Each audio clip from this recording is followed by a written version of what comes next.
Hello, everyone. Just a quick background about who I am. My name is Norman. I'm a recovering drug addict and alcoholic.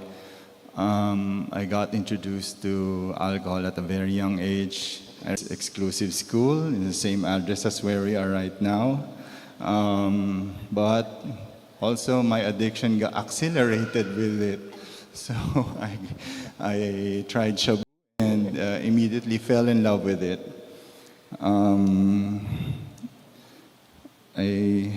It went on for 12 years, and by the time I was 26 years old, I remember I hit rock bottom, and I was just wandering hopelessly, aimlessly in the streets of Metro Manila. Nowhere to go, napalayas na ako sa bahay. Wala nang kaibigan, nautangan ko na sila lahat, tinataguan na ako. That's when I asked, saan kaya ako pwede magpunta na walang magpapaalis sa akin? And I found myself in the evening, I remember, in EDSA Shrine, the Adoration Chapel. I enjoyed it, air condition, walang tao, tahimik, the best. So I was just there. Didn't know how to pray or what to say, but I was just there. And next day, I got the opportunity na makausap yung family ko. And same day, I was brought to the rehab for treatment. So I entered the facility in 1999. And by year 2000, I was already back in school.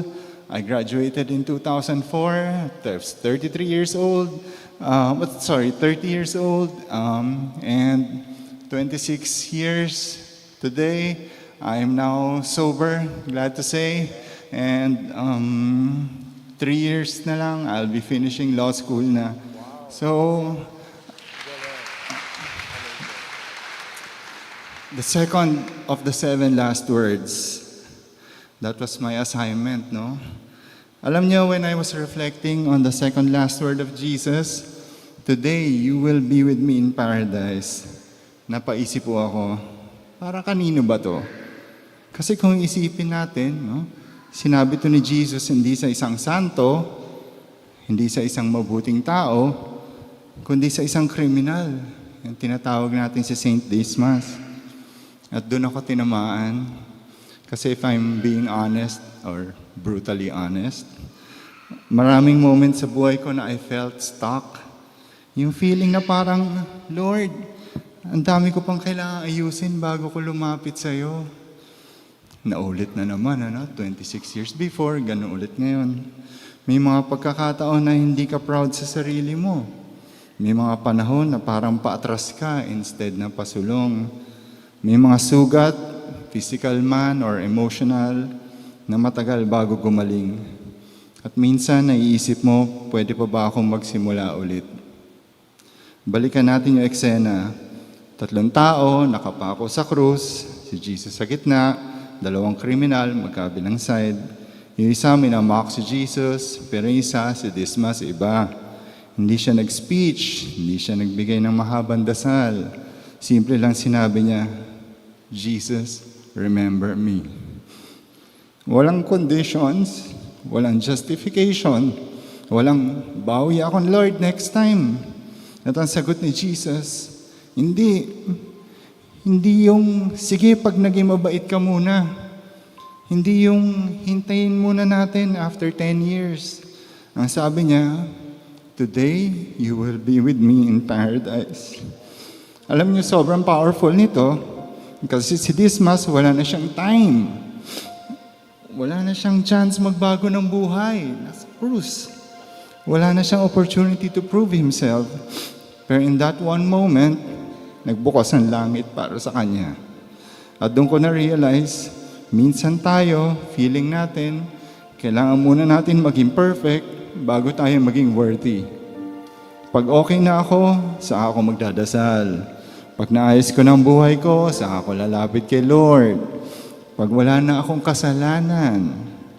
Pero itong gospel na to, sinasabi, hindi ganun si God. Hindi niya hinihintay na maging maayos ka muna. Lumalapit siya kahit magulo ka pa. Personally, I'm still in that process. I'm still healing.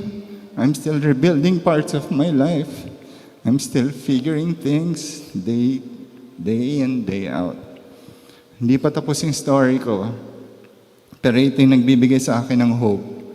Kung yung isang taong nasa huling hininga niya, tinanggap ni Jesus, what more tayo?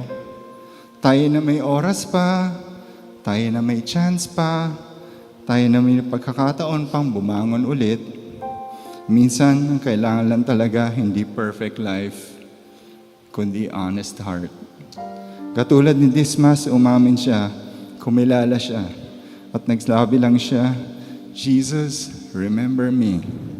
So today, gusto ko lang iwan sa inyong kung ngayon yung today mo, kung ngayon yung moment na tatawagin ka ni Lord, ano yung sasabihin mo sa Kanya? Kaya mo bang sabihin, Lord, remember me? At kung feeling mo hindi ka pa ready, okay lang. Kasi ang message ng second last word ay hindi be ready first.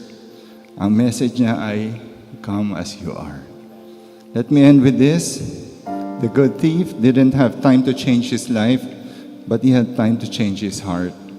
At minsan, yan lang ang kailangan.